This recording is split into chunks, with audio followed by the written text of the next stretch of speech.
Olá, sejam bem-vindos ao meu canal. Venho até vocês com as notícias do mundo jurídico que podem se mostrar de seu interesse. Convém lembrar, caros espectadores, que qualquer conteúdo jurídico do canal ou ligado a ele não não é aconselhamento jurídico ou opinião profissional. Caso esteja em dúvida sobre seus direitos, procure um advogado devidamente registrado na OAB para ser atendido corretamente. Agora vamos às notícias do dia. Novo Renajud vai permitir o bloqueio digital da carteira de motorista. O Renajud, Sistema Online de Restrição Judicial de Veículos que interliga o Judiciário à Secretaria Nacional de Trânsito, Senatran, desenvolvido pelo SERPRO/Denatran em parceria com o Conselho Nacional de Justiça, CNJ, ganhou uma nova funcionalidade. Agora, a plataforma permite que magistrados e magistradas realizem, além da inserção de restrições de veículos, o bloqueio de carteiras de motoristas. O desenvolvimento do novo Renajud foi previsto a partir do Acordo de Cooperação Técnica N33/2020, assinado pelo CNJ, Ministério da Infraestrutura e Ministério da Justiça e Segurança Pública. A parceria possibilitou a integração da plataforma não somente ao Sistema de Registro Nacional de Veículos Autômatos, Renavan, como ao Sistema de Registro Nacional de Condutores Habilitados, RENACH. Segundo ela, o objetivo do sistema é facilitar o cumprimento da lei e das decisões judiciais. Já havia decisões que autorizavam, por exemplo, bloqueio de CNH por dívidas. Além da previsão de imposição de penalidades pelo Código de Trânsito e até mesmo da legislação criminal, que permite a aplicação de pena restritiva de direito ou mesmo decorre da punição de um crime suspender a carteira de motorista, acrescenta. Eleitores de mais 2 estados legalizam uso recreacional da maconha nos Estados Unidos. Nas eleições de metade de mandato, midterms, nos Estados Unidos, a maioria dos eleitores de mais 2 estados, Maryland e Missouri, votou a favor da legalização da maconha para uso recreacional. Em 3 estados, Arkansas, Dakota do Norte e Dakota do Sul, a maioria votou contra. Com isso, em 23 dos 50 estados americanos, mais o Distrito de Colômbia e o Território de Guam, o consumo da maconha, bem como a plantação e o comércio regulado da cannabis, é legal. Em outros 25 estados, o uso da maconha para fins medicinais já é legalizado. Agora, apenas 12 estados mantêm o consumo na ilegalidade. Esse também é o caso da lei federal, embora as autoridades federais tendam a não processar os usuários. TJSP nega pedido de imunidade tributária de associação sem fins lucrativos. Por considerar que a atividade exercida não se enquadra como utilidade pública assistencial ou educacional, a 14ª Câmara de Direito Público do Tribunal de Justiça de São Paulo negou um pedido de imunidade tributária feito por uma associação sem fins lucrativos. A turma julgadora também rejeitou um pedido de restituição de R$ 471 mil, referentes ao parcelamento de débitos de IPTU. De acordo com os autos, a entidade pedia o reconhecimento da imunidade tributária e a nulidade dos lançamentos fiscais do IPTU entre 2000 e 2005.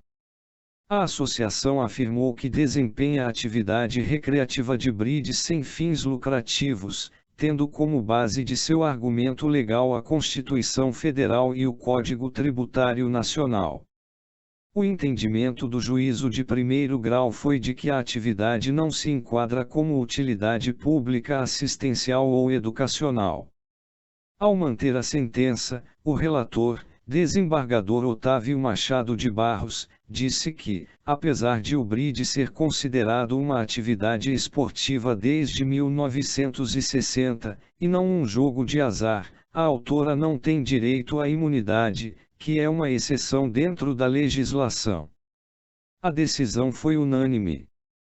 STF declara inconstitucional dispositivo previdenciário aprovado no Pará. O Supremo Tribunal Federal, STF, declarou inconstitucional a concessão de aposentadoria a servidores do Estado do Pará não titulares de cargo efetivo, assim como a concessão de pensão aos seus dependentes. Na sessão virtual encerrada em 28/10, o plenário julgou procedente o pedido formulado na ação direta de inconstitucionalidade, ADI 7198. A ação foi apresentada pelo Procurador-Geral da República, Augusto Aras, contra dispositivo incluído na legislação estadual pela Lei Complementar 1252019. Tal lei criou um regime próprio de previdência para esse grupo de servidores, limitando o valor do benefício ao teto do Regime Geral de Previdência Social, RGPS. Segundo a norma, têm direito a esse regime os agentes públicos que, cumulativamente, tenham ingressado sem concurso público entre a promulgação da Constituição Federal de 1988 e a Emenda Constitucional 15 de dezembro de 1998, tenham contribuído para o regime próprio de previdência social estadual e tenham completado os requisitos para o recebimento do benefício até a data da edição da legislação questionada, 30 de dezembro de 2019. Asilo tem direito à redução tributária aplicada a serviços hospitalares. A juíza Luciana Raquel Tolentino de Moura, da 7ª Vara Federal Civil do Distrito Federal, determinou que um centro geriátrico tem direito à redução da base presumida do Imposto de Renda Pessoa Jurídica, IRPJ, e da Contribuição Social sobre o Lucro Líquido, CSLL, de 32%, percentual aplicável aos prestadores de serviços em geral, para 8% e 12%, respectivamente, das empresas de serviços hospitalares. Na decisão, a magistrada concluiu que as únicas condicionantes impostas pela lei para gozo do benefício são as de que a prestadora esteja organizada sob a forma de sociedade empresária e que atenda às exigências da Agência Nacional de Vigilância Sanitária. Dessa forma, a magistrada reconheceu a atividade empresarial exercida pela parte autora inclusa no conceito de serviços hospitalares, a incidir os percentuais de 8% e 12% sobre a receita bruta mensal, para fins de base de cálculo do imposto de renda e de contribuição social sobre o lucro líquido, respectivamente. TRT 2. Cabe à Justiça Comum julgar vínculo empregatício em contrato de franquia. A 12ª Turma do Tribunal Regional do Trabalho da 2ª Região, Grande São Paulo e Litoral Paulista, declarou por unanimidade a incompetência da Justiça do Trabalho para julgar a validade de contrato de franquia. Com a decisão, foi determinada a remessa dos autos do caso julgado à Justiça Comum. O relator, desembargador Benedito Valentini, destacou que o Supremo Tribunal Federal tem decidido que, nos casos em que se discute eventual nulidade da relação jurídica de natureza civil, e em que a própria lei impõe regramentos para a configuração de relação comercial de natureza civil, compete à Justiça Comum apreciar a presença dos pressupostos e requisitos legais da lei na qual se ampara a relação jurídica, ainda que o pedido tenha por fundamento fraude à legislação trabalhista. Com empate, STJ suspende decisão sobre suspensão de segurança em tema penal. Por causa da ausência justificada de 4 ministros integrantes da Corte Especial, o Superior Tribunal de Justiça suspendeu nesta quarta-feira, 16/11, o julgamento que vai decidir o cabimento da suspensão de segurança em casos criminais. A suspensão de segurança é o pedido cabível contra liminares concedidas em mandados de segurança nas ações movidas contra o poder público ou seus agentes. Seu deferimento permanece válido até o trânsito em julgado da ação principal. Essa contracautela só pode ser invocada para evitar grave lesão à ordem, à saúde, à segurança e à economia públicas. O julgamento foi interrompido porque o ministro Luiz Felipe Salomão estava ausente para participar de compromisso como Corregedor Nacional de Justiça, e porque outros 3 magistrados precisaram se ausentar ao final da sessão: Ag Fernandes, Paulo de Tarso Sanseverino e Maria Isabel Galotti.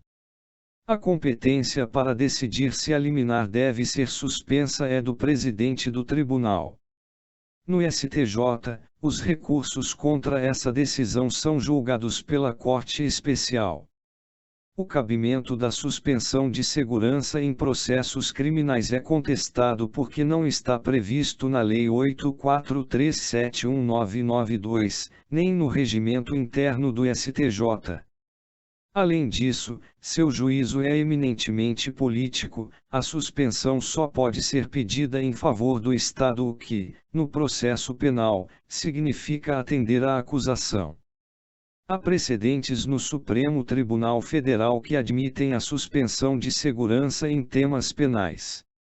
Os mais recentes são altamente controversos, alvos de críticas na comunidade jurídica: as decisões do ministro Luiz Fux na presidência do STF nos casos do júri da Boate Kiss e do HC que soltou o traficante André do Rap.